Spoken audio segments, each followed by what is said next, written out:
Okay. All right. Actually, can someone maybe close the door just so we're a little quiet and don't have as much distraction? It's unlocked from the outside, right? So if someone wants to get in, they can. Can you check if it's unlocked from the outside?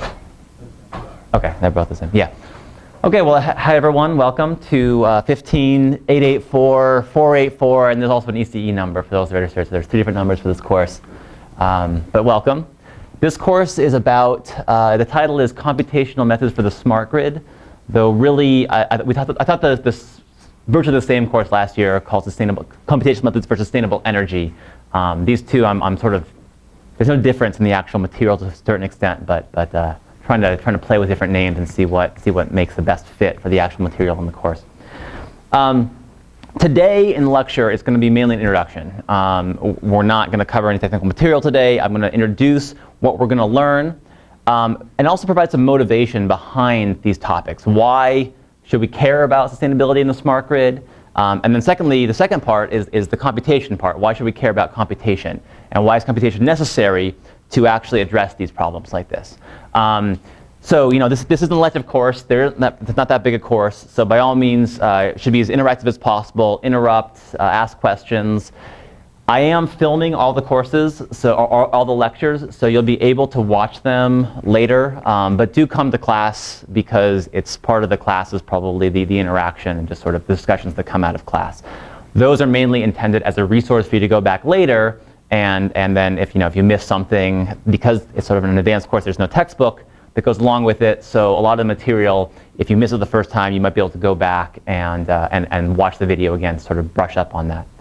I was going to talk about this later maybe, but I'll just mention it now since I just mentioned it. Though there is no textbook, there are some various notes, and I also have some suggested optional readings as well on the course website. So you can check those out.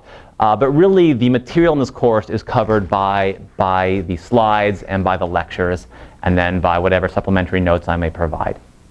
It's not going to require a textbook. There's no sort of reading assignments. It's really going to be about the lectures and the content you learn in the lectures. So I think we'll hopefully get through this a little bit early today, and we can maybe go around the room and introduce ourselves and just sort of say what we're interested in, maybe what our background is, what we're interested in learning about, and these kind of things. But as I said today, I'm going to largely focus on an introduction to the course, focusing on 2 questions: an introduction to sustainability, sustainable energy in the smart grid, and then an introduction to computation and why we need computation to solve these problems. And then secondly, I'll cover kind of that's the exciting part, but then I'll have to cover kind of the details of the class and the class policies and all that kind of stuff. So I'll get to that afterwards. Let's see. So let's just, if there are no questions, I guess I usually ask for questions at first, but there should be none. Oh, yeah, there's a question. Amazing. The course website, is there a website or is it on Blackboard? There is a course website, yes. There's no one, are people not finding that? It should be linked to the registrar, but is it not? Okay, they maybe didn't put my website on. Okay, great. So that's a great question then. Yes, there is a course website. I will post all the slides there the day before class. I'll have the slides. At least an hour before class. Usually they'll be there a day before class, but sometimes I'll make some changes that early on. But they'll be there at least an hour before class. You can print them out if you want, but it's not required. If you want to print them out to annotate, that's fine, but you don't have to. Anyway, very important. The course webpage is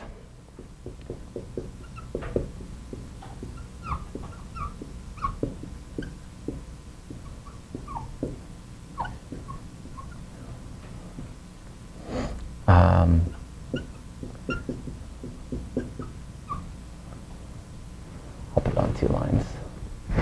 I'm just not quite sure where I can capture with this thing blocking it, so I think actually we're safe there. But I'm sorry, not class.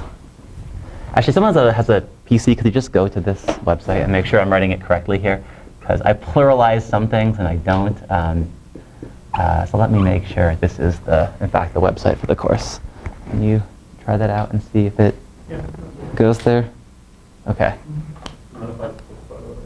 Sure, yeah. As I said, it's also all online, so you can always do that later. But you know what? If the people that registered, I'll send out an email with the course website. That's important. I'm not sure why they didn't include it in the original.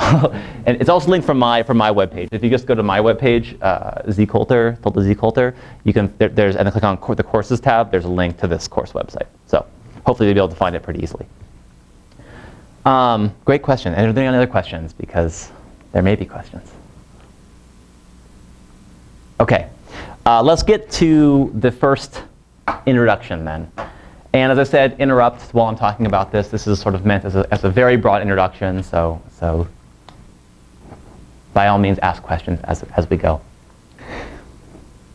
The basic question I want to look at today is just from a very high level, why should we care about sustainable energy and the smart grid?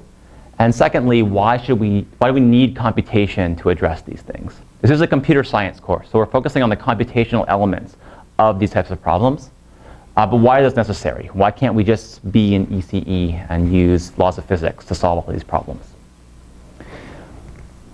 I'll cover a little outline of what we're going to cover in the course, sort of lay out the type of problems, type of applications and algorithms we'll be using, the type of problems you'll be able to solve once you finish this course. And then finally, though I don't say it here, I'll also talk about some class policies and sort of the differences between the two classes and the 884 and 484, and then also what's expected of you taking this course. So let's just jump right in to sustainable energy and the smart grid. I imagine that probably a lot of people here have some interest in this topic. This is not a required course, right? This is a fairly small boutique course, so you probably already have some interest in this. But I'm going to cover a little bit about kind of the reasons why I think this is an important topic, from a very high level again, but why this is an important topic and why we need these techniques here to actually address this. So sustainable energy is sort of a broad encompassing term for a lot of the kind of stuff I work on. So I work in computational methods, but I work in applications to sustainable energy. And this term is very broad, and it's kind of intended to be broad. I think it's actually good that this is a broad definition. So there's a definition from a report called Our Common Future that the UN put out in almost 30 years ago now, I guess 26 years ago. And it says that sustainable development is development that meets the needs of the present without compromising the ability of future generations to meet their own needs. Now, again, that's also a very broad definition, right? And in some sense, no one could possibly argue with that, right? Of course we want to not sacrifice the needs of the future in meeting our own needs. And of course, this is a good goal to have, right? The point I think that is also very apparent, though, is that current consumption of energy and these kind of resources is really not sustainable by this definition. At least if you think about, future generations as going more than maybe a couple generations forward. And let me talk about why that is the case. So first of all, here is a graph of US energy consumption. This is for the US, but other countries look very similar. US energy consumption over the past 150 years or so. And it basically goes up one direction. You can also look at this per person. That goes up too, by the way. This is not just a function of increasing population. We are increasing consumption per person. And the one thing that will bring it down, actually, seems to be recessions, right? So you have the Great Depression here. You have the oil crisis there. And then up there, you have 2008's depression or recession again. Everything other than that, it basically goes up. And if you look at the breakdown of where this energy comes from, it basically comes from three sources, which are all fossil fuels, right? It comes from coal, natural gas, and oil. They make up in the US right now about 87% of our total consumption of energy. This is consumption, I should add, that's not just electricity, though we'll focus a lot on electricity in this course. This is also things like transportation and heating and cooling, this kind of, well, heating, I guess cooling is used like electricity, but heating, transportation, and other industrial processes that use energy. So this is really all the energy that we use in some sense. And these three colors here, as I said, 87% are these fossil fuels. Now, these raise all sorts of problems, right? First of all, these are a finite resource. We are not replenishing them as fast as we are using them. It took billions of years to build up, and they are, well, millions at least, many, many millions. And they are not being replenished at the rate that we are consuming them. There are also some issues when it comes to things like oil about security of our energy supply, right? We get these typically from other countries. I'll show a slide in a second about the US oil production, which is not going to come back anytime soon, probably. And then finally, which is probably one of the bigger things that's motivating the immediate action right now, is the threat of climate change that these things cause. And I'll talk about that in a little bit more detail because that is one of the more pressing concerns.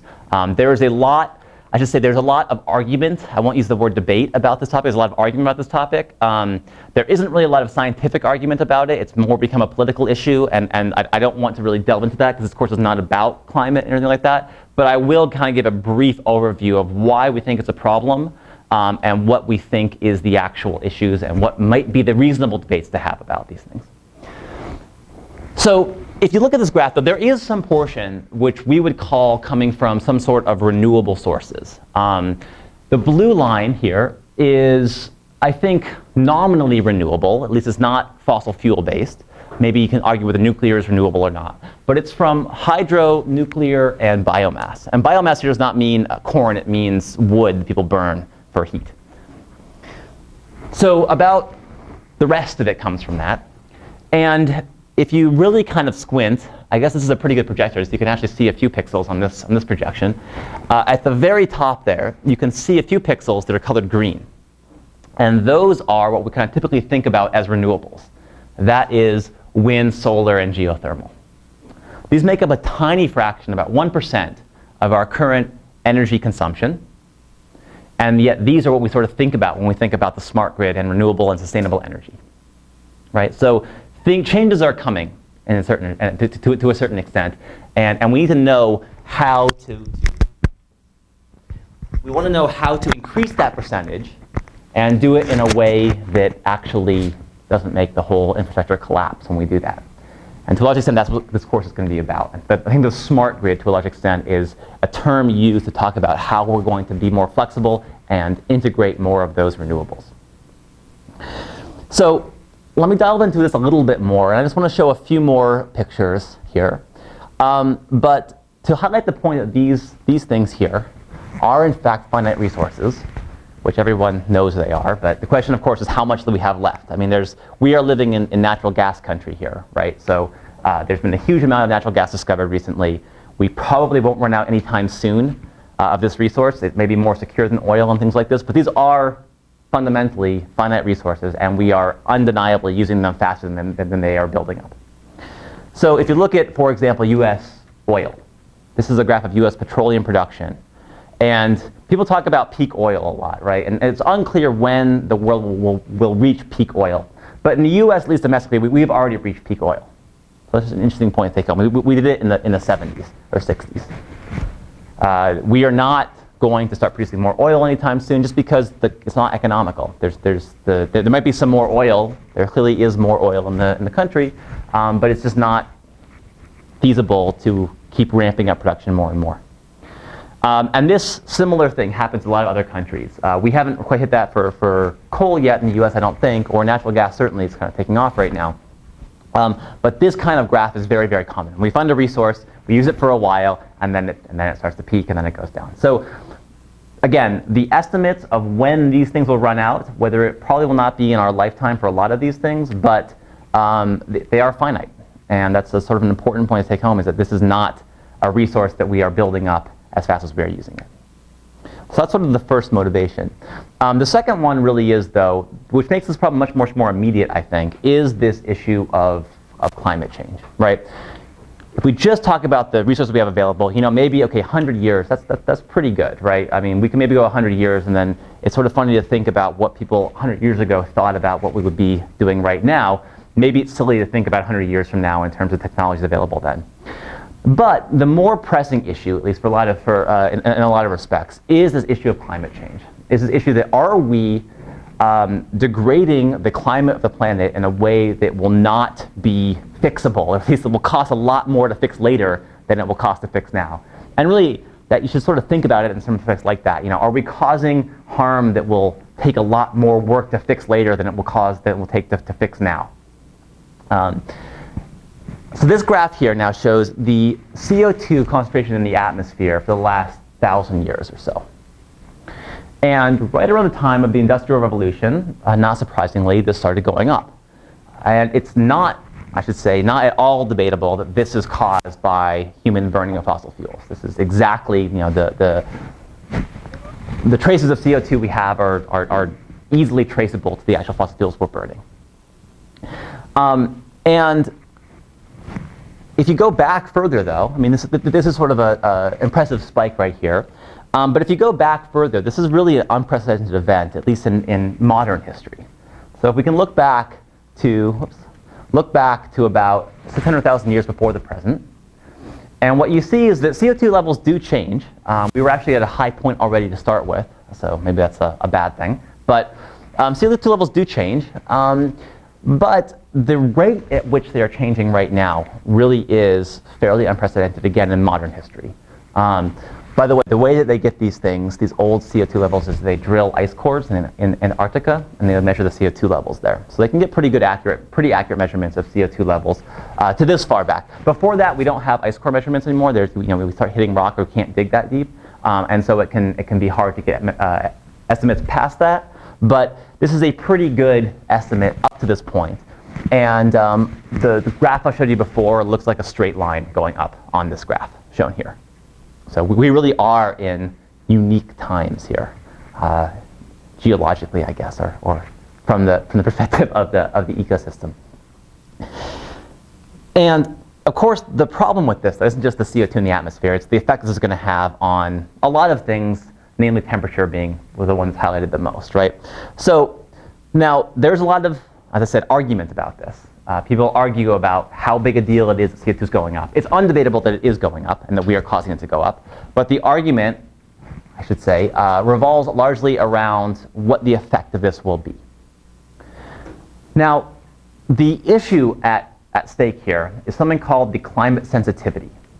Actually, have people here heard of things like this before? Who's heard of climate sensitivity before, or in general? People have heard of climate change, everyone, right? Okay. But okay, so that's actually good. That's actually great then, because the issue actually in a lot of climate arguments again is this number called the climate sensitivity. So again, it is undebatable that CO2 is a greenhouse gas. If you increase its concentration in the atmosphere, temperatures will go up absent of other factors. This is not controversial at all. The question is, how much will they go up by? And this is actually a logarithmic process. So doubling the CO2 in the atmosphere will increase the temperature by some linear amount, some fixed number of degrees. And the question is, how many degrees is that? If it's 0.5 degrees, maybe it's an issue, but it's probably not that big a problem. If it's 4 degrees, this is getting to be a very big problem. And again, there are fairly good estimates of this. The debatable point is that, and I should say that the latest IPCC, the International Panel on Climate Change, 2007 released a report on this. They said it's probably between 2 and 4.5. That's a very big range. So if you double the CO2, it'll go between 2 and 4.5, and they have a best estimate of about 3 degrees centigrade. Now, we're already set to double, if we keep on going that trend, you can imagine we will double the CO2 already before too long. And if it's 3 degrees that we're going to go up, 3 degrees centigrade, this is getting to be a pretty big deal. The debate, the actual debate about this, relates to how we can accurately measure this quantity here, right? So, and the problem is that, as I said, it's not at all arguable that CO2 is a greenhouse gas, that this will by itself cause temperature to go up. What's debatable are these other effects that CO2 causes. These are called feedback effects, right? So you have things like temperature goes up a little bit, that heats up the oceans, which causes water vapor to rise into the air, and water vapor is also a greenhouse gas, right? So you have these sort of positive feedback effects. You also have some negative feedback effects, like maybe you increase cloud cover, and that actually reflects more energy away from the Earth's surface. So these are, I guess, clouds are actually kind of a tricky one, because they can't be they're sort of hard to understand what the complete effect of clouds is. But these numbers come from fairly complex models that predict these things, that model these feedback effects, that kind of try to get their best estimate using this and using data from what we've actually seen so far to get an estimate of what this number is here. And this is the last I'm going to talk about climate change in this course, I think. Maybe I'll mention it here or there, but this is really going to be the extent of it. So it's good at least to know what the debate is about this, and I think most people that try to sort of attack the the problem, try to sort of not attack, but try to sort of legitimately debate the cost-benefit trade-offs involved with taking action against climate change. A lot of it, sort of the fundamental arguments focus on what that number is, and how do we actually estimate that, and are some of our estimates kind of inaccurate of this number. But as I said, there's been a lot of consensus. This estimate hasn't changed from the scientific community in a while. This is sort of the IPCC, I think 1979 was one of their first ones, and it's about the same as their estimate is now. So we're developing more complex models, but there's a pretty good consensus. Again, this is about the range that we can expect for climate sensitivity. I should say, if people are interested in this, again, this course will not cover this. I just want to put it forward because it is such a big motivation for a lot of the work that's going on in the smart grid and in sustainable energy. Because renewable energy is energy that does not emit CO2 typically, or it uses the same amount of CO2 to be generated that it will emit. And so the issue of climate change is really central to this recent push in trying to build a more sustainable energy ecosystem. If people are interested, though, there's some great kind of introductory level books on this. I'm blanking on actually the author's name right now. I think he's at Chicago, but he has a book called Global Warming, Understanding the Forecast, I think that's what it's called. If people are interested, I can send out information on that. Maybe I'll put it on the website, a link to that. As I said, not the content of the course, but interesting nonetheless, and I think people here that might be interested in the topic, regardless, might find the book interesting. So, some other issues that are coming up here are not just increased consumption of energy, but of course related to this are things like the increase in population, right? People are what consume energy, typically. We are the things using energy. It's not being consumed by itself. We are doing it. And I should also actually mention that the US is sort of a leader in consumption. We really could have we're not quite per capita the highest in the world, but we're really up there. Basically, it's colder countries or very small countries that are even close to us in consumption. And so we're sort of leading the way in per capita consumption. But at the same time, the population of other places is growing much faster and much larger than the US. And so worldwide, whether we're a big or a small part of the pie, you can debate that. But we clearly are not the great example to be setting here, for currently at least for everyone else. The problem, though, is of course we're not fixing the population at this current level. There's going to be a lot of population growth coming up, and it's actually pretty hard to forecast this too far ahead, right?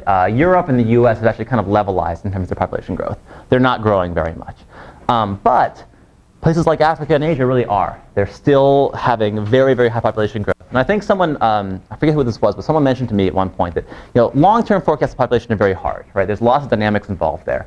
But we can say with pretty good certainty that in the next 50 years there will be 500 million more people in Africa. It's not that hard to say that.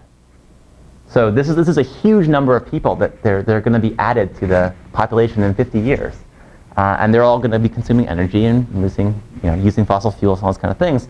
And how do we adjust for that? How do we account for that? So going forward, this is going to be, become more and more of a problem as we go forward. And finally now, the last thing I want to show is where this energy is actually going. So I've talked about consumption, right? How much we use. Well, another question is, well, okay, so we're using all this energy. Maybe there's one thing we can do that will be a magic fix, right? Maybe we're just sort of using it all on, say, cars. So if we're using 90% of our energy on cars and transportation in general, maybe the move to electric cars, if those can be made much more efficient, will solve everything, right? And unfortunately, that's not quite true. So this is a very well-known graphic from, I should say, not only not quite true, it's really not true at all. This is a well-known graphic from Lawrence Livermore National Labs. It's kind of actually going to be very hard to read here. If you want to take a look at the slides online afterwards, you can get a better sense of this. I'll sort of say what a few of these things are, but hopefully you can go back and look at this later if you're curious. What this does, what this figure here does, is it breaks down where our energy comes from and then what the end use is. And it also has sort of an intermediary there, which is a very important one, which is electricity. Electricity, right, is not really an end use in and of itself, but electricity is in some sense a very high-grade form of energy, whatever that means. We can basically use it to do anything we want as far as energy goes. And some amount of that energy is kind of diverted to electricity on its way. The rest, so here we have petroleum, for example, down here. Most of this goes to industrial processes and transportation. And so we have industrial processes and transportation. Other things, maybe to a more or less extent, go to some generation. Natural gas, for example, goes largely to heating and also to some electrical generation. It's spread pretty evenly, the heating between commercial, residential, and industrial. Coal, mainly to generate energy. Maybe some industrial processes use coal still, but it's mainly energy. And then you have things like nuclear, solar, which largely just go to energy, though I guess solar also goes to some residential heating as well. Anyway, I won't go into all that kind of stuff, but you can take a look at it. It's a very interesting chart to look at a little bit. One big concern, though, is this thing on the right here. So this talks about what are called energy services, which is kind of in some sense the energy we actually use. And then they call it rejected energy, which is the energy that's in some sense wasted. And I think waste is a bad term here, because what you see, for example, one thing is that in electricity generation, a whole lot of that seems to come out and be wasted. And this is just due to the fact that electricity generation is not a perfectly efficient process. We'll talk about the actual conversion of electricity to electricity later in this course. But essentially, the simple process for generating energy is you boil some water using coal or something like this. You spin a turbine really fast and then turn the crank of a generator, which generates electricity. This is not a perfectly efficient process. You lose a lot to heat. You're generating a lot of heat when you do this that is not converted into actual electricity. And this sort of amount of energy here is kind of capturing the actual embodied energy in the substance itself. So it's counting coal as being, fully energy. However much heat you get out of that coal, that's the energy in it. And of course, that is not the same as the amount of energy you get out of the electricity from that coal. So the big take home from this, I think, is that if you look at this graph, right, there's a lot going on here. And there's no one dominant source of our consumption, right? There's no one thing we can fix and just say, oh, if we just fix transportation, then we'll fix everything. We certainly can improve transportation, but it's not, if you make this zero, no one moves anywhere, you're still not, we're still already using a ton more energy than we did 50 years ago, for example. So it's sort of interesting to think about. We talk in very excited terms about generating a little bit more energy or saving a certain amount of efficiency, and I do too. I think a lot of my research is aimed at getting percentages of improvement in consumption or making generation more efficient by percentages and tens of maybe 5s or 10s of percentages, and that's very important. And we need a lot of that, but we need more than just one avenue of attack for that. We need really across the board people working on this problem and attacking these issues. So I think that's my quick pitch on the energy problem, and the rest of the class will be about potential solutions or ways we can go about using computation to address these problems. So that's energy. And now, before I go to this one thing, there's a fantastic book if anyone wants to read this. Has anyone heard of this book before? Called Sustainable Energy Without the Hot Air. What was that? It's in my dorm room. Okay, fantastic. It's a fantastic book. This book really changed my life when I read it the first time. I was just getting involved in this as a research topic. This is a fantastic book. It's called Sustainable Energy Without the Hot Air, which, despite being an excellent title, is actually a very pertinent title here, because what the author does is he essentially looks at, from a scientific standpoint, or not even scientific, but I would just say from a quantitative standpoint, how much do our renewable resources compare to the actual consumption of maybe, say, a typically affluent person. It's not the average person, I should say, that he's breaking down here. It is a typical, what he thinks of as an affluent person. So can we live an affluent lifestyle sustainably? And what he does is he breaks down kind of our consumption in red, and then the potential sources we might have for renewable energy in green. And he's being in some sense, wildly optimistic here with about how much of an engineering effort it would be to actually create this much sustainable energy. But he goes through it in a lot of detail, saying here's the actual physical, from very simple first principles, here's the amount of space we need, here's the number of solar panels we need, the size that we need to put this around the country to generate this much energy. And he goes through and sees, well, does our, even sometimes assuming kind of technology does not exist yet, like a lot of offshore wind he has, which is sort of very new still being developed very much. He uses things like wave power and tidal power, which there's their power in the waves and the tide, but we still don't have great technology for economically extracting those. And he goes through these all and talks about them in detail and says, does our consumption match the generation? And it sort of does, maybe, but there clearly is need for improvement on both sides. But it's actually, this book is free online here, so if you want to check it out, you can download the PDF for free, and it's a really, really great book. But he simplifies things in a few ways, which we're not going to in this course.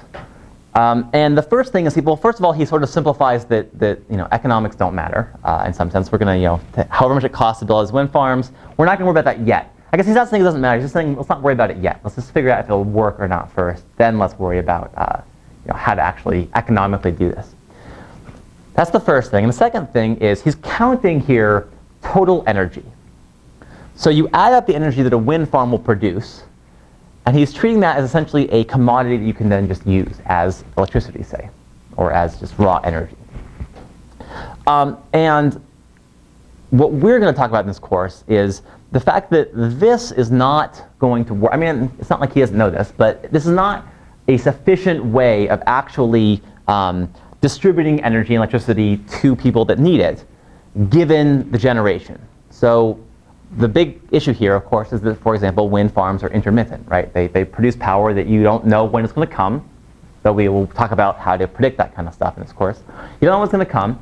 And even if you knew when it was going to come perfectly, it still just won't blow all the time. The wind does not always blow, right? And if it's not blowing right, then you need something else to kind of make up for that lost time. You could do it with storage, but right now, energy storage is not even close to being economically feasible. It is in the scale we're talking in the whole grid. So that, of course, would be a great direction for work in this addressing this problem. So what we're going to talk about in this course, and the definition I like to think about for the smart grid, though I'll show another one in a second, is how do we take all this potentially sustainable energy, maybe just more efficient energy, how do we take this all and actually control it in a way that we're going to deliver it to people in a way that we can actually use? That interface there between getting this to this is what I think of as a smart grid. Yeah? Do you collaborate with Professor Maria Illich? Yes, I work with Maria, yeah. Very cool. Right. Because what you're saying really resonates with a lot of stuff that she's Yeah, I mean, she's been doing power systems for a very, very long time. She might actually give a guest lecture in this course. I have to finalize that with her, but she might be able to. So yes. Certainly, and I should say, for those who don't know, there's a lot of work going on in this area here and at CMU as a whole. So this is a fantastic place to be working in this area. You have a ton of resources here, really from all sides, from the more technical kind of physics-based side to new materials and new generation technologies to the more policy-oriented facets in EPP and things like this. So it's really a fantastic place to be doing this stuff, and there are a ton of resources here to do this. So the smart grid. I'm using this term, the smart grid. The smart grid, and I think this is a definition from the DOE. I won't actually read this here, it's kind of long, but basically it's about using automation and computation to improve the efficiency and the reliability of the energy grid. Now, I think that's a great definition. It's fine. It's kind of the more practical one. But the way I like to think about it is much more in terms of providing people with the energy that they actually need from all generation sources. So how do we transition to a more efficient, reliable, and renewable ecosystem of energy using the infrastructure of the electrical grid? And one thing I'm doing here is I am moving a little bit from energy as a whole to electricity and focusing on electricity. And you might argue that's not the right thing to do because, as we saw back here, well, electricity is only a small amount of the energy we actually consume. Well, maybe not small. It goes for about 40. What are these? These are quadrillion BTUs is what they are. So about 40 out of 100. So maybe 40% of our total energy is converted through electricity at some point, which is relatively, it's small, and we can't get rid of it. Well, not small, but it's not everything. But the reality is that electricity, in some sense, is kind of the magic bullet of energy, right? If we could generate everything in electricity, we can do almost everything with electricity. It's just actually less efficient to do it sometimes that way. So for example, if you want to heat your house, you could hook up a resistor inside your house. This is an electric heater. You just basically plug in a resistor to an outlet, and that heats up the house. It's actually perfectly efficient by one definition. It's 100% efficient because all it's doing is generating heat, and all the wasted energy is going to heat, which is what you want. The problem, though, is that you could also alternatively burn natural gas in your house and heat it that way, right? Current natural gas heaters are very, very good. They're easily the 90s in efficiency. So you actually get, because you're looking for heat, and heat's kind of the easiest thing to generate with energy in some sense. That's what energy really is, or that's how we measure it. It's typically a much better idea to take the gas into your house and burn it there, rather than use this process, which involves, as I said, boiling water, or maybe just actually exploding gas in a natural gas turbine, in the case of gas, turn some crank, transmit over the entire grid where there's losses, and then get to your house to just hook up to a resistor and then heat your house. It's probably not the best idea, actually. You're better off if you just burn the gas in your own home. So that's very much true, but because electricity is one of the few things we can generate renewably, it is also the case that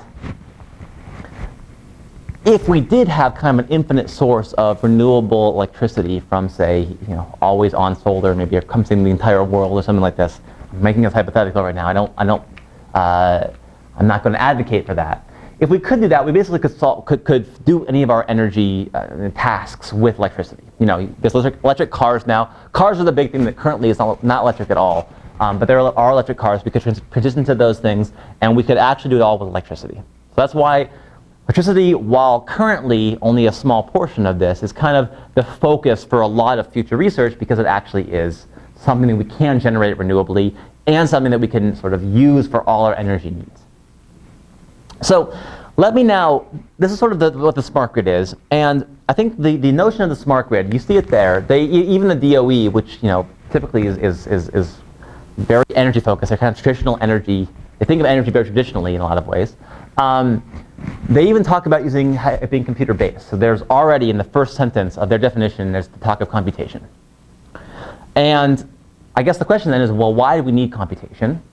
Why can't we just turn on generators and see what happens? Turn them all on, maybe adjust them in very simple ways depending on how much people are actually using, and do that. Why do we need computation? Why does this course exist in some sense, focusing on computational elements for the smart grid? And to answer that, I want to sort of run through a quick little illustration of the problems that a grid operator will have in, say, the US. I'm using the US here because I know the numbers for the US. It's the same anywhere else, or the same for a smaller scale as well. So suppose that you are a power operator, or you're somehow coordinator of utilities, and you need to supply power to the entire country. Now, at your disposal, you have about 5,000 power plants, which can produce, if they're all operating their max capacity, about a terawatt of power. By the way, for those that maybe aren't familiar with it, we'll cover sort of the units of power. I'm using them very informally right now. We'll cover them in much more detail when we talk concretely about energy and about power and these kind of physical laws here. I'm using them kind of informally now. Hopefully people mostly have some background in this, but otherwise we'll cover it shortly. Yeah? Is that close to where we're at right now, 1 terawatt for the country? That's the generation capacity that we have right now. So if every generator was on, this is data from the, I think this is from, one of those sources. I forget when, but it's pretty recent. It's probably from 2010 or so. We have about a terawatt of capacity. Thank you. Now, on the consumption side, we have about, this is currently, remember, I'm not including things like transportation here because currently Electricity is largely used for residential and commercial buildings, some industrial processes too, but mainly buildings really is what used electricity. So there's about 90 million, 5 million commercial and 80 or so million residential buildings in the U.S. Each of them have different demands, different consumption, different devices are on. They're using it at different times. They want it instantaneously too, I should say. We want to turn on the light and have power come immediately. We don't want to wait for it. And they have about a peak demand, I forget which year that was, but one year there was a peak demand of about 768 gigawatts. So we certainly have the capacity, if you just count raw energy, to deliver the energy that we need. But again, delivering it's the hard part. So to get it from its source to its destination, you both need to figure out how much to generate at different plants. This is a huge optimization problem in some sense, right? Because you want to know, well, okay, I have all these different sources, I have all these different loads and uses. How am I going to schedule the different sources to actually satisfy this end use? And to make matters a little more complicated, you have this very large set of about 200,000 miles of transmission lines that you have to get the supply over without burning any of them out. And you can't melt them down. And it's actually very possible to overload transmission lines if you aren't careful about how you schedule your generation. Right? And they have to obey physical laws. You can't just sort of say, okay, I want this much going this way, this much going that way. They all obey laws of physics. Now add to this. This is kind of the grid that exists as it is today. This is what we're doing right now, and we could not possibly do it without computation involved already. What gets even more interesting, though, is when you add things like these renewable sources. So right now we have about 50 gigawatts, again, capacity of installed wind and solar. So the difference between that and these generators is that we cannot tell these when to turn on and off. I guess we can tell them to turn off sometimes, but we can't tell them to turn on if we want it. We can tell these to turn on if we want them, and we can't do it with solar and wind. So right now, it's kind of okay, because right now, this is a relatively small portion of the total energy that we are generating in the country. As that ramps up, and people talk about penetration of renewables going to 25, 35, 40%, maybe even higher. You hear some 50 or higher percentage. All of a sudden, this becomes a much bigger problem. Because when these things cease producing, you need to quickly kind of make up for it with these things over here. And these things here sometimes cannot start that quickly. A great example being a typical coal plant or many types of gas plants. They work by boiling water, and they use water vapor to spin a big turbine, right? If you want to start up right away, well, you have to boil the water first. It's not instantaneous, right? You have to actually wait a little while for your water to heat up the coal beneath it that boils water. There are some things like gas turbines that can actually be started up very quickly. Gas turbines, by those I mean things that don't boil water, but that just directly burn the gas in a turbine that makes it spin directly. So those can be started up faster. But typically, not always, but often, there's a trade-off between starting up and ramping up and down very quickly and then emitting a lot of carbon dioxide. So typically, the technology that can start up the quickest often, not always, but often will emit more CO2 than technologies that spend more time, that can take longer to ramp up. So that kind of immediately raises a question of, or not raises a question, but foreshadows a point that if we knew how to predict this kind of stuff better, a lot of what sort of the problem is that this kind of happens unexpectedly, right? Wind just dies down. We're not expecting it, so that just sort of happens. We have to adjust for that. If we are able to predict these kind of things better, and also I should also say predicting demand better is the same kind of the flip side of this thing, right? As you can think of this as just like negative demand. If we can predict these things better, we can actually do quite a bit better at scheduling more efficient generation. This is going to be a big motif to this course, actually, is exactly how we do that. And you're going to work on problems that will do that exact thing, satisfying all these constraints. And then finally, kind of the last thing that I want to mention in terms of the need for computation are things like the following. There are about 30 million smart meters installed in the country. And what a smart meter is, it's a horrible name for it, but it's just a power meter that will electronically record how much power you are consuming at usually at the home or maybe at a building level, right? Now, do they track the time that it's used? Yes, yeah. So like a time series of consumption, measured usually at the utility level every hour or so. So they have hourly data for every home. That's a lot of homes. So you have getting a lot of data for 30 million of these. And like a lot of fields, I think, energy is becoming more and more data intensive. I think this is a very common trend. This is sort of why these topics like machine learning and data mining are all kind of very hot topics right now, is that we are undergoing this kind of explosion in data, and energy is no different. We now all of a sudden have much, much more information than we ever had before from different kind of sensors, smart meters being one of them, but there are other examples as well. We have much more data about our consumption of energy, and the question is, can we use these, or how do we use things like this to actually improve this efficiency? Can we use this kind of data to make better predictions about what people are going to consume, about how they're going to use it? Maybe the type of consumption, because maybe certain kinds of consumption are more amenable to being shifted in time than other types of consumption. So all these things play a role here. And a secondary need for computation, other than just the fact this is a big optimization problem, is that can we use computation to analyze data in a way that actually lets us do this more intelligently and does save energy, increases efficiency, all this kind of stuff. Now, actually, maybe I'll give an example first, and I'll give my big caveat at the end. But let me give one example of and this is kind of fitting into the current side of the grid right now, but this is describing something that happened about almost 20 years ago now, or I guess it's been happening over the past, maybe happened 10 to 20 years ago, and then we're still seeing the effects of that now. And that was the emergence of power markets. So we'll talk about power markets a lot in this course. You're not expected to know any background knowledge on them. This is just going to give you an example about a way in which computation has already fundamentally transformed the nature and operation of the power grid. And I think this kind of foreshadows a lot of what we're going to do in the course, and foreshadows some of the changes coming up later to deal with more sustainable energy and to deal with more renewables, etc.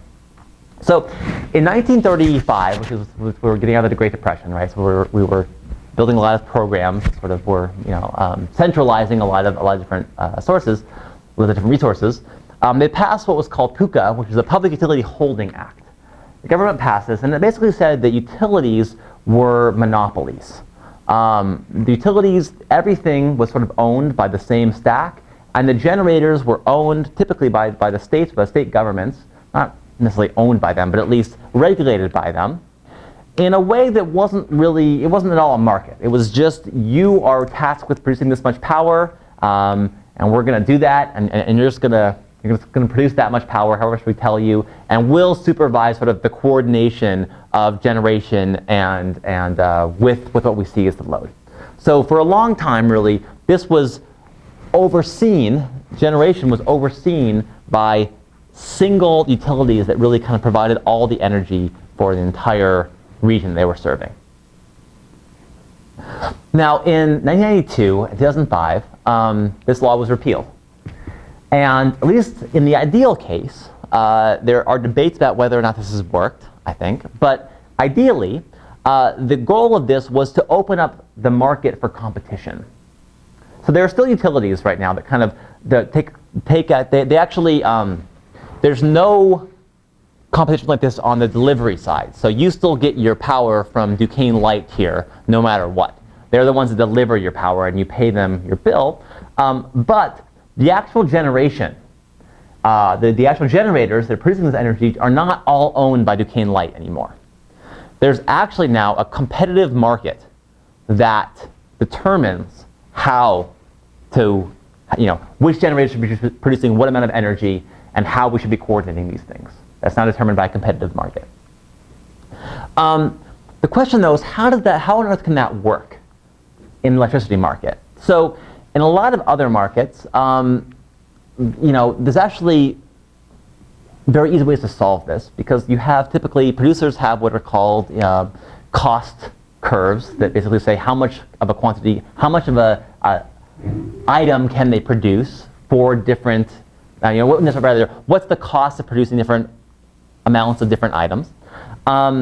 And what you basically do is you say, okay, the consumer, I want 1,000 units, say, and then I'll just look at the different producers and say, okay, here's how much I should buy from each. And it turns out, actually, they don't even have to coordinate. It's just that a smart consumer will see what the prices are for different items, and in kind of a natural bidding sense, in bidding as in terms of, you look at the prices available, the companies think about what the other prices are, how much it really costs them to produce all those kind of things. That process, under a lot of assumptions, which we won't go into yet, but we'll talk about a little bit, maybe a little bit later in the course, that process will converge to the market equilibrium. Okay, so you can kind of just let the market do what it will, and it will kind of figure things out. If apples cost a certain amount to produce, you let kind of supply and demand work its way out, and that kind of just works. Markets work they've been going for a long time without any supervision, right? There were markets a long, long time ago.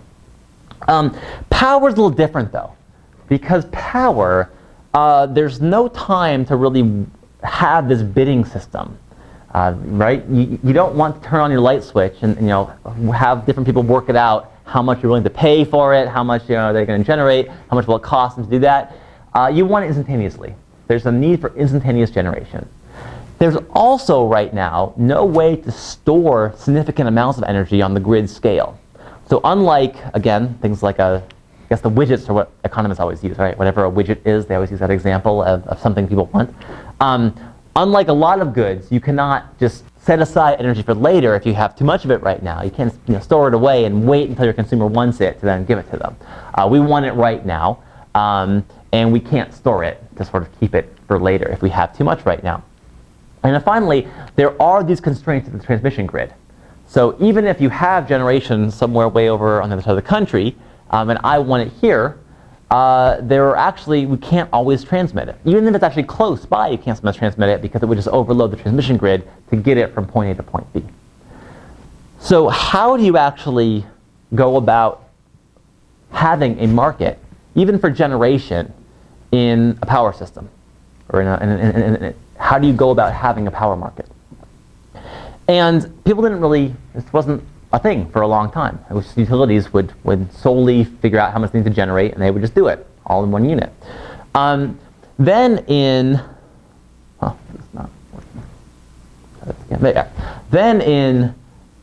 the 80s, and this book is being one of sort of the primary examples of this. In '88, Fred Schweppe published this book called Spot Pricing of Electricity. This is a really, really influential book. And this, and I should say this and several other books and kind of the research that came along with it, laid the foundation for a lot of the mathematical models of power markets. And I should say mathematical and computational models. Because at the heart of these things are big coordinated markets where you have to send information to a centralized source. It solves some big optimization problem, and that gives you the market equilibrium in some sense. Would you recommend we read that? I would not. Actually, you can't even buy it, as far as I know. If you look for it on Amazon, I think it's like $300 right now. It's out of print, and so it's hard to find. You can't find it on Google Books. We'll have some of it, but not all of it. I wouldn't read that. No, we're going to cover. I mean, it sort of uses old terminology, not terminology, but some notation that maybe we've updated since then as a community and can present it a little clearer now. But it was actually a surprisingly good book. To your point. Fred Schweppe was actually Maria's advisor, I believe, at MIT. So there's lots of connections here with people we have going on right now. So very influential book, and kind of laid the groundwork for a lot of what's going on. And the amazing thing was this was published in '88, right? 92, this law was repealed. And 15 years later, after that, we had, maybe even some places 10 years after that, we had these markets functioning in the world. In the US. So right now, for example, PJM, which is Pennsylvania's, it's called a regional transmission operator. They're not a utility, but they are the ones that coordinate generation and, or look at demand and coordinate the generation. They're an independent entity for reasons of these kind of laws. They, basically following the methods laid out in those in those books, every few minutes, They solve a very large, it turns out to be something called a non-convex optimization problem. And they do this every about 5 minutes or so. And this is how we get our energy right now. So this is solving huge computational problems very, very frequently, and this is already in implementation right now. So I think this sort of highlights, in some sense, the effect that these sort of technologies can have on the actual world. These are fundamentally computational methods. I mean, and I should say, just because I'm in computer science, the things people do in other departments are also computational. But just from computer science, that's kind of the parts I focus on.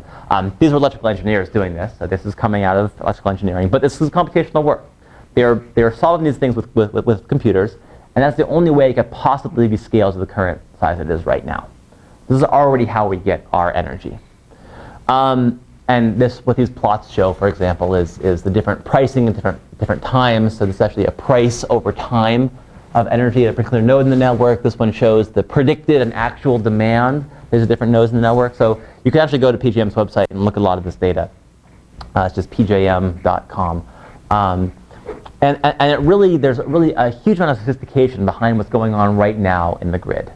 And this is only going to be, and the point of this course in some sense, this is only going to become more and more necessary and more complex as we transition to those cases I was talking about before, with more data from the smart meter side and more renewables to integrate into the grid.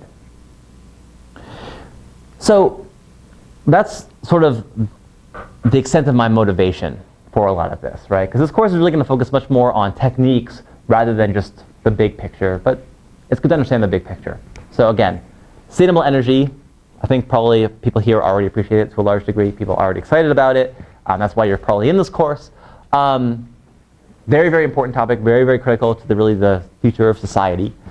And secondly, this smart grid and how we're going to actually deliver that energy to people is really going to be a key part, and it's fundamentally, I think, a computational task, because we need to solve these large optimization problems, these large planning and control problems to actually deliver energy where we want it in the most efficient way possible. So now what's this course going to be about? Having said all that, this course is really going to be it's divided basically into 3 different units. And they cover 2 main topics, the first being modeling and prediction, the second being control. And the control I'm just leaving that as it is. I'll define what that means in a second. So the first half of the course or so is going to focus on modeling and prediction. And I actually mean this in 2 different ways. So modeling prediction, I think, as a fundamental sense, mean what's going to happen in the world. We make predictions about what the future is going to be like. MPC? We're going to use some MPC, yes, but that's actually more on the control side. That will use predictions, but let's talk about predictions for now, modeling and prediction. So there's 2 kinds of predictions that I'm talking about there. The first there are some things where it is pretty easy to think about the laws of physics and come up with predictions from. So if I hook up this battery to this wire, what will happen? Well, you can measure the resistance of the wire, you measure the voltage of the battery, and then you know what's going to happen, right? You use laws of electricity, and we'll actually cover those in a brief review to figure out what's going to happen. So that's actually, I'm starting kind of this part here. So there are some elements of the grid. This is a physical system. We know laws of physics to a certain extent. And so we can actually sometimes make what I'm calling predictions is really just sort of more modeling, right? It's just a sort of modeling, if we turn on this generation in this way, for example, and the grid has these properties, what will happen? That's a problem we can actually answer pretty well using physics. And so a physical understanding of these things, and that really comes under the umbrella of electric power systems, that's going to be really the second unit in the course. The first unit, though, is actually going to focus on a slightly different question, which is also about predictions, but it's about things where it's really hard to come up with physical models, where we kind of know beforehand what's going to happen. And that falls into the category of machine learning. So a great example for this is, how much energy is Pittsburgh going to consume tomorrow? Right? It would be very hard for me to think about laws of physics and determine how much energy we were going to use tomorrow. I think that probably is actually, no one would think that would be possible, right? Assuming that humans are the ones using the energy and that we are somehow, unless we want to model us as, want to try to model every cognitive decision as if, a human can make as some process. That'd be pretty tough to do. But I should say, what we do have is we have this great amount of data that actually says how much power we've used in the past. And how much power we use in the past is actually a great indicator of how much we're going to use in the future. This is, humans, despite our opinions maybe, are actually pretty predictable in mass. We do things, very similarly. So similar conditions will maybe make us use similar amounts of energy. And these kind of questions, using data to build models. I'd also say, even though we could probably build a model from data, it'd also actually be very hard for me to, for example, to write a program with just thinking about it. Okay, there's maybe temperature, but how much does temperature affect consumption? It'd be very hard for me to just think about that a while and come up with a good program that actually solved that problem. I don't think I could do that. And so what machine learning is machine learning are these suite of tools that let us derive models directly from data and use the data itself to kind of guide the process and tell us how much we may consume, say, tomorrow, given current conditions. Then finally, we want to kind of actually take these things, take both sides of these things, take our predictions about the things that we can't predict using physics, the things we can't predict using physics, and then put this all together in a way that actually solves some problem. Namely, for example, reducing costs, reducing carbon emissions, say, of generation in a way that actually still satisfies everyone's demand.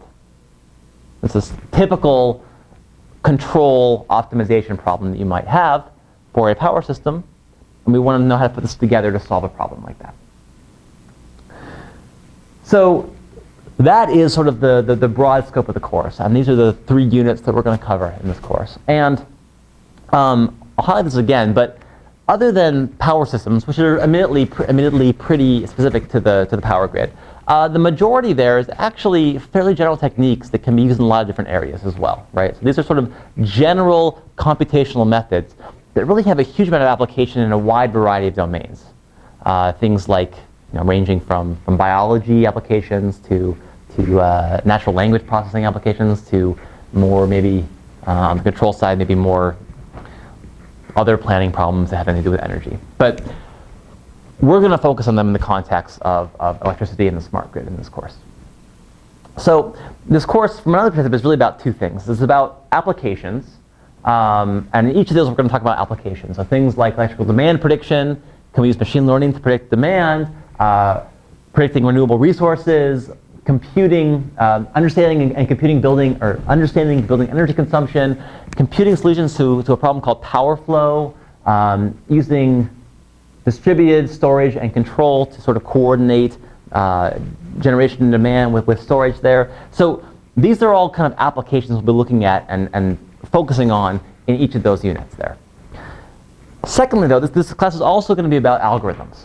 So we're not going to just sort of say, here's the problem. We're actually going to program the algorithms to actually solve these problems. And so there we'll look at things like linear and nonlinear regression, classification, context optimization, the MPC you mentioned, model predictive control, goes by the name of MPC as well. Maybe some integer programming for the more, that's actually just going to be in the more advanced version of the course. But these kind of things are going to be used to solve problems in the grid.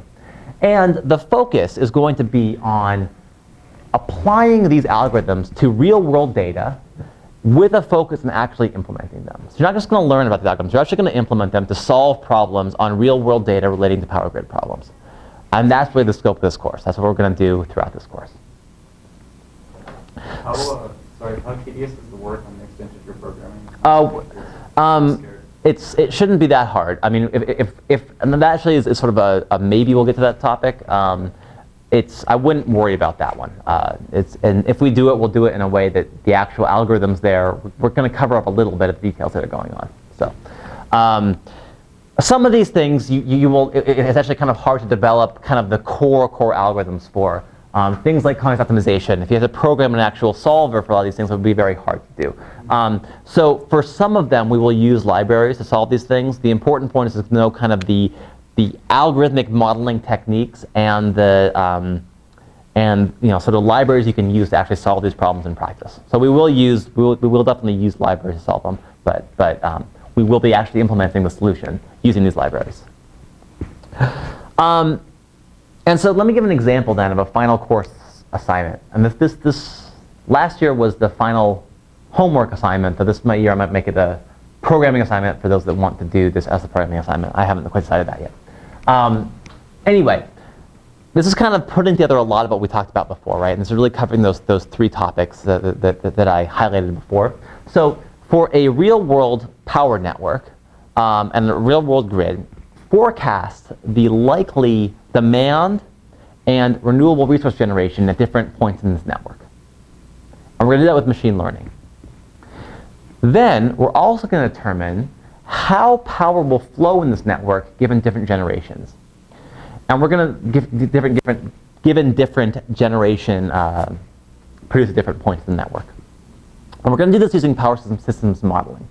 So we're going to use a lot of, again, it's numerical algorithms here, things like power flow computations, but that is the thing that tells us sort of how power will actually be distributed given different generation schedules. And then finally, we're going to tie these all together using model predictive control. So we're going to use optimal control to optimally schedule, say, generation to reduce, say, carbon emissions in a real grid, given our predictions about what's going to happen in the future, and given the laws of physics about how these things coordinate together.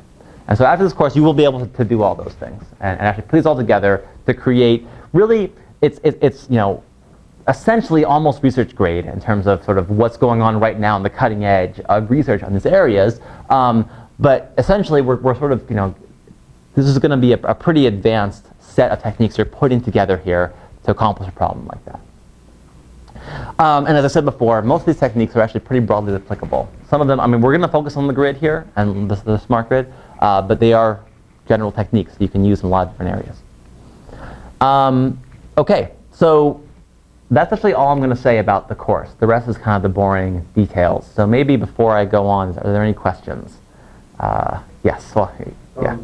Sorry if I missed it. Did you say there were like tests or exams? Or? There are no exams. Actually, maybe I'll get to that. I'll get to that in a second. So maybe actually I'll say the organization before the prerequisites. So there are no exams. This is a mixed graduate undergraduate course, but it's a specialty course, a special topics course. I think it would be actually sort of not the best use of time to have you all come and memorize a bunch of facts about power systems and actually demonstrate your knowledge that way. I think a much better evaluation of your knowledge is to actually see if you can implement these things. So there'll be a big focus on implementation, a lot of the problem sets, but the majority of the class, or a lot of the class, will focus on problem sets. There are going to be 4 problem sets, maybe about 2 program assignments per problem set, maybe 1, maybe 2. There's also going to be some extension or challenge problems on each problem set. These are required for the 884 class, but optional for the 484 class. This is actually going to be the big difference between the 2 classes, that and also the final project difference. But essentially, there are going to be some problems that are much harder than others. And those ones are going to be more in the 884 class. I think that I should also mention that the difference in these 2 classes, it's pretty easy to switch between them. It's like the registration if you want to. So it's possible, at least last year, it was not at all hard. I know the add deadline technically is I think 2 weeks from now or something like that. But if you want to wait until you see the first programming assignment and then just say, oh, I'm in the wrong class here. Either way, one way or the other, then you can definitely switch at that point. At least last year that worked out fine. So we had people do that. It's not a problem. So sign up for the class that you think is the best, best fits your level of expertise, but then that can be flexible going forward. The other big component of the class is the final project. So the final project is really, again, this is sort of a special topics course. The final project is going to be an open-ended research problem for the more advanced course. The 484 course can either do a survey of existing work or perhaps a programming assignment. I have to actually still, I think I'm likely going to actually make part of the programming assignment, part of the final homework, but have extensions for that be the final problem set, or sorry, the final programming assignment for people in 484. And by the way, the ECE labeling too, I don't think many people are in that, but that one's also the equivalent to the undergrad version.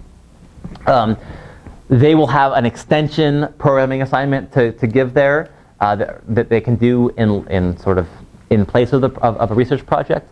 But for the people doing a research project, it's going to be a 5-page written report describing some topic in the smart grid and sustainable energy.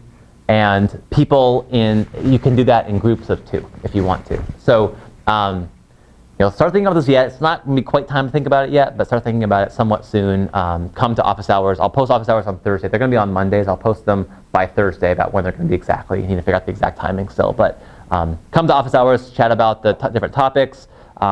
Email me. I'm available here to talk about topics.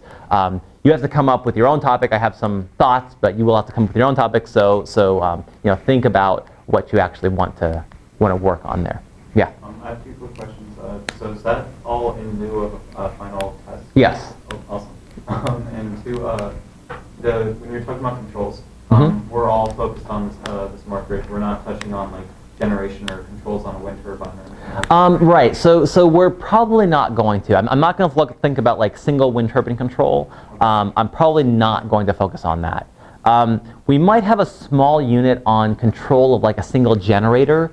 But that's going to be more in terms of a synchronous generator that's plugged into the grid right now. We'll cover what that is for those that haven't heard that term before, also too. But it's sort of going to be control in a sense that as a generator tied to the grid, operating within the context of a grid, what are the things you need to control? So that's going to be the level of control here. Maybe not single machine control to do sort of maximum power point tracking on a single wind turbine, for example. We're not going to do that. Okay. So this is the sort of class organization. I'm almost out of time, so I want to either highlight. Oops, I changed that. I guess I added an extra slide instead of actually. I might make it just one challenge problem or 2. I couldn't decide which one to do, but apparently instead of one or the other, I selected both those slides. Let me cover the prereqs really briefly. Actually, I'm going to probably cover the prereqs more next class or Tuesday.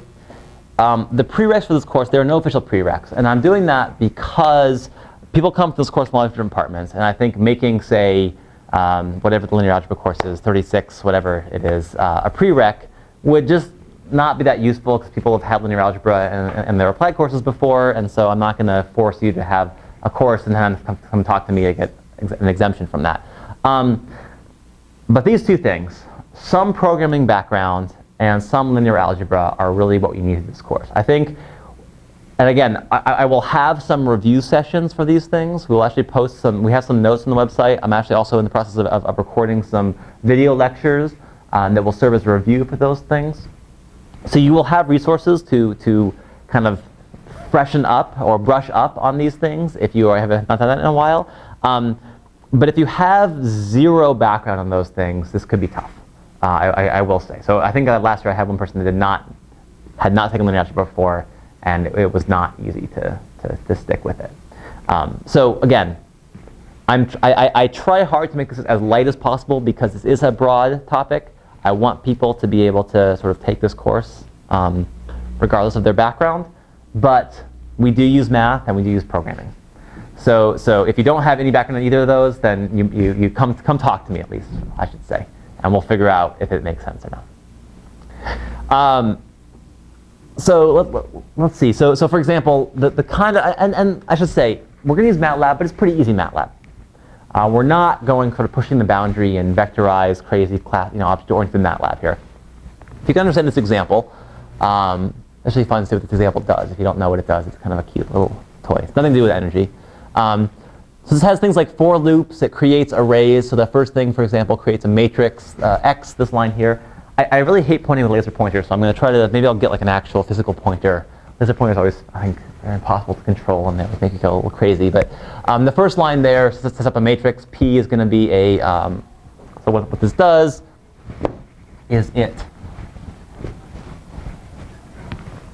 makes a matrix P being equal to this, 0, 0, 1.5, 0.5, 1, 1, 0. That's what that first line does, creates a matrix. This matrix, we'll call it 3 by 2. So this notation here means that this is a matrix with real valid entries that has 3 rows and 2 columns. The next line makes X a zeros matrix that has 50,000 rows and 2 columns. The next uses a for loop. And actually, I'm running out of time here, so maybe I'll start at this bit next time. But before we go, I just wanted to highlight the class policy. So we'll cover sort of some of the MATLAB meetings in the next time, some linear algebra. It's pretty simple. We're talking about inverses here. We're not talking about eigenvector decompositions. We're just talking about really like solving linear equations, stuff like that, with linear algebra. And I'm going to post reviews. But before I go, let me just say the class policies really, really briefly. So the first is homework's due when it's assigned on the day at the start of class. You have 5 late days to use over the course of the semester. That means you can take and hand it in late 5 total days of the semester without penalty. But after 5, you start getting 20% off per day. So don't push that to the 5. That's a big knock off your homework. Very, very importantly, so I did want to highlight this today. I think this is pretty standard in a lot of courses here. Yet every year somehow there are violations of this somewhere, and more than you'd ever expect. So you are encouraged, you may and you in fact are encouraged to collaborate on homeworks. What I mean by this is you are welcome to talk with each other about the ideas in the homeworks, to talk about how you are approaching problems, talk about how you're actually solving them too. I mean, I'm not limiting what you can talk about with each other. You can talk about really anything. But once you talk about it, your solutions you have to write up yourself. So you talk about it with your friends or classmates. They should be the same, of course. Talk about it with people in office hours, outside of office hours, wherever you want. When you actually are writing your solutions that you're going to hand in, please write those. Go home, put away your notes from your discussion, and write up or if you look at your notes, look at them and then put them away when you're actually writing. Write them out independently, because you get a lot of value from actually internalizing that knowledge. And if you're just talking with other people, A, it's an honor code violation, and B, you don't learn it nearly as well. So it's really important to do that. That goes for written problems and code. Do not copy code from each other to write the code yourself. You can consult any outside source you want, except if you find the solutions from last year. Don't consult those. Don't consult that. Anything else, fair game. Just cite what you're actually doing. Cite where you got it from. And keep in mind that just finding a link that solves a problem does not mean you have to solve the homework problem, right? So last year, for example, one of the problems is power flow. And someone found MATLAB code on the exchange for power flow and just copied it and pasted it and said, it doesn't work, but I found this code somewhere. That gets 0 credit. If you're going to use outside sources, you have to actually make them work. so that should go without saying. But use outside sources, again, except for the homeworks. But tell me where you got them from. OK, so we'll see you next Thursday in the same room. We're going to be here the whole time. We're permanently moved here.